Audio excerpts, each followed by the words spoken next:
Herkese merhabalar. Bugün Hatay usulü künefe tarifini vereceğim size. Öncelikle malzemelerimiz günlük taze kadayıf, çok önemli.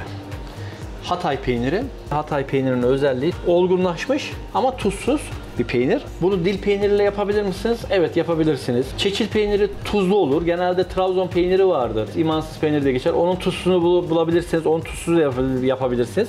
Ama bunun kıvamını, tadını vermez arkadaşlar. Onu öncelikle söyleyeyim. Yağımız var burada. Bu yağın özelliği de susuz olması ve üzüm pekmezimiz. Pekmez olmazsa olmazdı. Bazıları pekmez olur mu, olmaz mı diye yorum yapabilir arkadaşlar ama pekmez kesinlikle çok yoğun olmayacak, bakın karartır. Çok az bir şekilde. Tamam mı? Bunu karıştırıyoruz.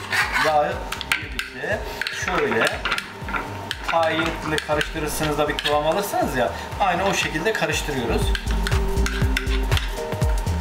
Alüminyum bir künefe tepsimiz önemli arkadaşlar. Bunun özelliği ısıyı eşit bir şekilde yayması ve her tarafın eşit bir şekilde pişmesi özelliği. Bu şekilde yağladıktan sonra şimdi basma işlemine geldik.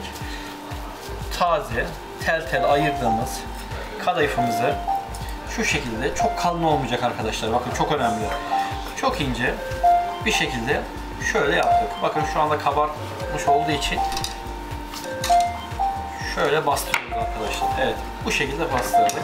Şimdi baskımızı yaptık arkadaşlar. Bu şekilde aynı kaptan dolu, elinizde de yapabilirsiniz. Bunu basmanın özelliği en başta, en sonunda çevireceğimiz zaman o sunum yapacağımız yerin boşluksuz olması.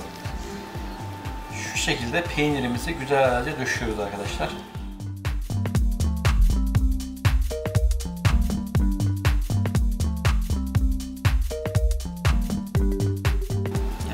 Bu şekilde çok koparmadan bu şekilde yapıyoruz ve kadayıflar birbirine geçiyor ve birbirini tutuyor.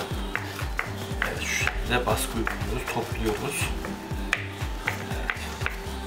Çok basit arkadaşlar. Bunun en zor kısmı pişirme kısmı. O da kolay aslında ama sabır isteyen bir şey. Çok kısık ateşte pişireceksiniz. Tek şeyi bu. Çok kısık. En kısık ateşte sabır göstereceksiniz. Evet, en kısık kıvamını alıyoruz.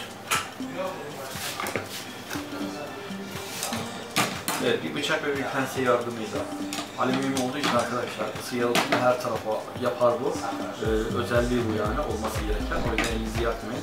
Bir pense yardımıyla kısık ateşte bunu şöyle piştikçe yanlarını topluyoruz. Hafif bir üstüne baskı uyguluyoruz. Altını en başta bir ısı yalıtımına yoğunlaştırmak için şöyle bir harlıda yakıyorum. Tamamen hakimim. Şöyle kısıyorum ondan sonra. Önemli olan sabır demiştim, evet, burada en kısık ateşte pişmesi gerekiyor arkadaşlar. Şöyle kenarlarını topluyoruz. Baskı yapıyoruz. Bu arada bunu pişirirken de tabii pişirmeden önce şerbetimizi ayarlamanız gerekiyor. Şerbeti tarifini de vereyim ben size. Şerbet de künefe kadar önemli çünkü. Şerbetimizi yaparken arkadaşlar 1'e 2 ölçeğiniz neyse 2 katını su koyuyorsunuz. 1 çay bardağı şeker, 2 çay bardağı su şeklinde ölçüm yapıyorsunuz. Bunu işte 4 tane, 5 tane künefeli kaç tanelik yapmak istiyorsanız ona göre şerbetinizi çıkartıyorsunuz. 1 çay bardağı bir künefe için yeterli. 2 damla da çok az bir şekilde limon atıyoruz arkadaşlar. Şu anda ben kızarıklığı kenardan görebildim. Şöyle yapalım. Evet. Bu işlemi biraz kızardıktan sonra yapıyorsunuz arkadaşlar. Yoksa pişmeden bunu yaparsanız dağıtırsınız künefeyi. İyi basmazsanız peynir alttan patlar, yapışır gibi sorunlar çıkabilir. Onun için alttaki katı iyi basıyoruz. Çok kalın olmuyor. Çok yoğun bir kadayıf koymuyoruz. Bunun şu hizayı geçmiyoruz arkadaşlar. Tamam mı? Bakın. Gördünüz mü? Tabağın hizasını geçmiyoruz. Yoksa hamur olur. Lezzetsiz bir künefe yersiniz. Önemli bu da. Evet, bakın kıvama geliyor yavaş yavaş.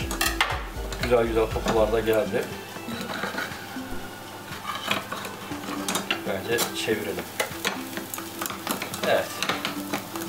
Bunu bu şekilde çevirdik.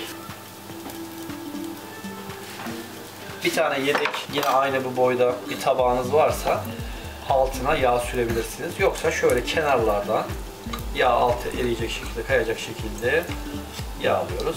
Dediğim gibi bu susuz bir yağ arkadaşlar. Önemli susuz yağ olması. Baklavalık yağ, öyle söyleyeyim size. Künefelik ve baklavalık yağ aynıdır. Hani tereyağıyla da yaparım diyorsanız, tereyağı gerçekten çok susuz olması lazım. Bu sefer çok ağır olur tereyağlı. Tereyağı biraz çok az katabilirsiniz bakın. Yani 5'te 1'i kadar, yani 3'te 1'i demeyeyim, 5'te 1'i kadar anlatabildim mi? Çok az miktarda yağı böyle koklatıp atabilirsiniz. O da lezzet katar. Ben arada bir ateşimi ayarlıyorum, açıyorum, kısıyorum ona göre. Ama siz sabırlı olun, en kısık ateşte muhakkak deneyin.